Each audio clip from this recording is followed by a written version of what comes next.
Alhamdulillah wassalatu wassalam ala Rasulillah wa ala alihi wa sahbihi wa mawalah. Sekarang pengunci ayat 176. A'udzu billahi minasyaitonir rajim. Yubayyinullahu lakum an tadillu wallahu bikulli syai'in alim.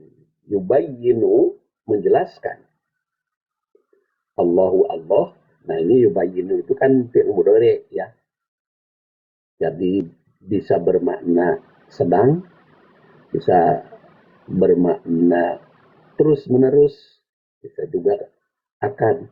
Ini karena berkaitan dengan perintah Allah terhadap Rasul untuk menjawab pertanyaan sahabatnya, pertanyaan umat, yang tentu saja perintah tersebut berlaku bagi kita. Kalau ada yang nanya tentang warisan orang yang tidak punya anak, tidak punya ayah dan ibu, maka solusinya adalah surat An-Nisa ayat 176.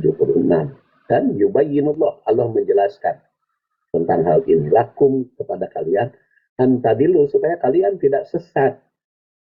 Jadi kalau tidak taat kepada aturan Allah itu sesat. Maka Allah Subhanahu wa Ta'ala memberikan bimbingan agar kalian tidak sesat. Wallahu, dan Allah bikulli syai'in, pada segala sesuatu, alimun, maha tahu. Jadi pengunci ayat ini dengan tegas bahwa ketetapan Allah Subhanahu wa Ta'ala adalah paling tepat untuk diterapkan dalam membagi waris. Jika mengambil cara lain, maka itu termasuk sesat. Jadi jangan mempertanyakan lagi mengapa pembagian waris itu sedemikian rupa aturannya. Sehingga bagian-bagiannya itu ada yang 1/6, ada yang 1/3, ada yang 2/3, ada yang 1/4, ada yang 1/2, ada yang 1/8.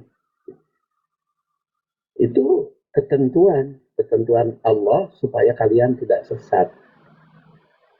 Sehingga dirumuskan, akhirnya ada dawil qurun, ada asobah, ada nanti dawil arham, dan juga musyawarah. Ini supaya tidak sesat. Kenapa? Wallahu bikulli syai'in alim. Allah itu tahu. Jadi sudah dipertimbangkan dengan kepentingan manusia, maupun tentu saja kepentingan manusianya bukan pribadi almarhum, tapi juga keluarganya. Makanya dari surat An-Nisa 176 itu pertama, jadi implikasi hukumnya begitu ya. Pertama, jika seorang meninggal dunia dalam keadaan kalalah, tapi meninggalkan seorang saudara perempuan, maka bagian saudara perempuan setengah. Itu kalimat wa inni mru'un halaka laisa lahu walad walahu ukhtun falaha nisfu ma tarak. Kemudian jika yang meninggal kalalah itu terdiri dari saudara yang ditinggal oleh kalalah itu, yang ditinggal wafat oleh kalalah itu, yang tidak punya ayah, tidak punya anak, terdiri dari saudara laki-laki, maka semua harta merupakan haknya. Jadi saudara laki-laki itu menghabiskan kalau tidak ada ahli waris. Karena di situ dikatakan wahwa yarisuha illam yakun laha walad.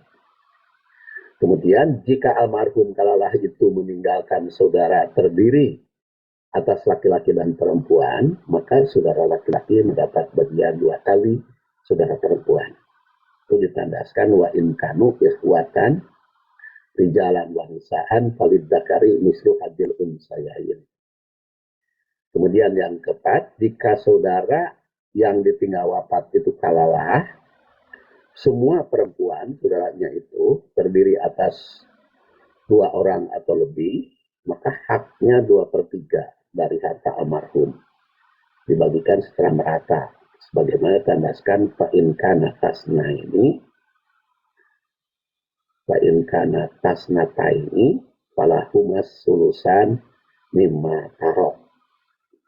Jadi kalau kita perhatikan surat An-Nisa ayat 176 ini tentang saudara kandung, kedudukan bagiannya sama dengan anak, ya, karena saudara kandung itu mendapat hak waris apabila almarhum kalah, tidak punya ayah, tidak punya anak.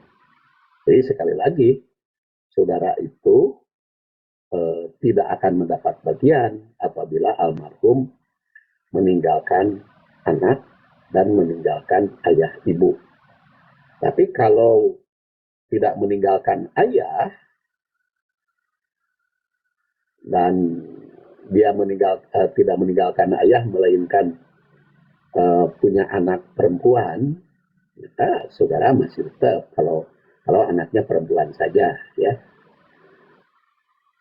Jadi yang menghalangi saudara itu ayah atau anak laki-laki atau dua-duanya.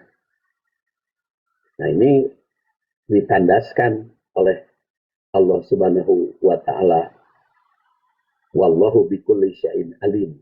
Jadi apa yang ditetapkan itu berdasar pengetahuan Allah, dan pengetahuan Allah itu lebih dari segalanya.